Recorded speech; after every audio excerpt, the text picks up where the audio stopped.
And speak to Simpiwe Makanye, who is our reporter, who is coming to us live now from Ulundi.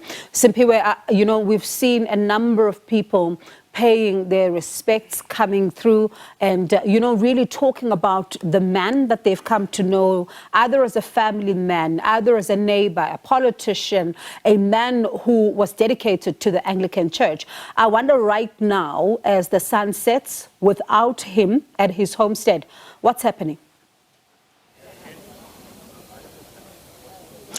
A very difficult moment indeed for many people around this particular area of Ulundi, Emahlabathini, Ebongiwe. As we speak to you, we have seen a number of people from different sectors of society really coming to the homestead of Prince Mangosuthu Buthelezi to basically, send their condolences and also reflect on his legacy and the work that he has been able to do, throughout his life, passing away at the age of 95. A lot really has been said, even on social media, as you mentioned earlier on, that people have expressed different views about his legacy.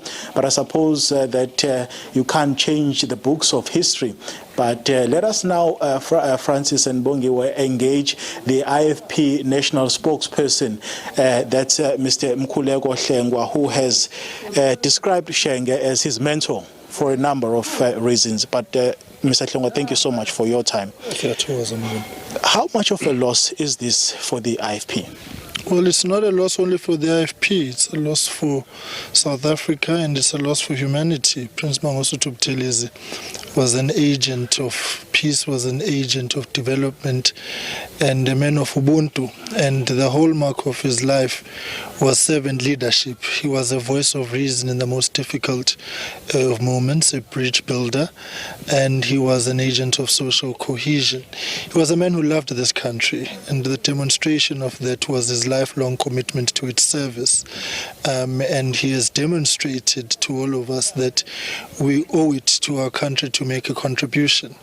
And so the IFP feels this loss quite deeply and very profoundly. We have lost our founder, our president emeritus, and the North Star of our vision and mission in the service to the people of South Africa. So it's a loss which is, it cuts deep, one which time will not heal. Personally, how would you describe his legacy as a leader of the IFP as well as the Prime Minister of the AmaZulu nation? Well, he was a man of principle, and at times that meant grinding against the grain of the popular narrative. It meant putting his head on the block, and you saw what happened with the succession in the Zulu royal family and how he stood for what was right in the face of great difficulty.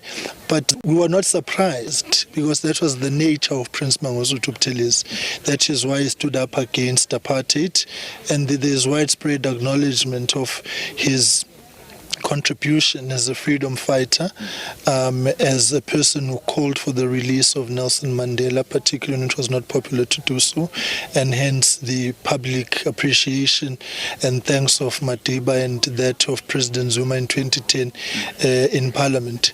So, as you rightly said, history's got no blank pages, and so history will show that Prince Mangosuthu Buthelezi made a mark, and he made a difference. He made an indelible mark in the history of South Africa, and the history would be incomplete without his contribution. Then there's the people development, which he was a champion of, and if you look around you everywhere, you will find Prince Mangosuthu Buthelezi development in one way or the other for the greater good of society. And so really his loss is one which cuts very deep, particularly because, as you know, he was in hospital and came out of hospital, and so we were all quite confident that he was recuperating well, but quite clearly life had different plans.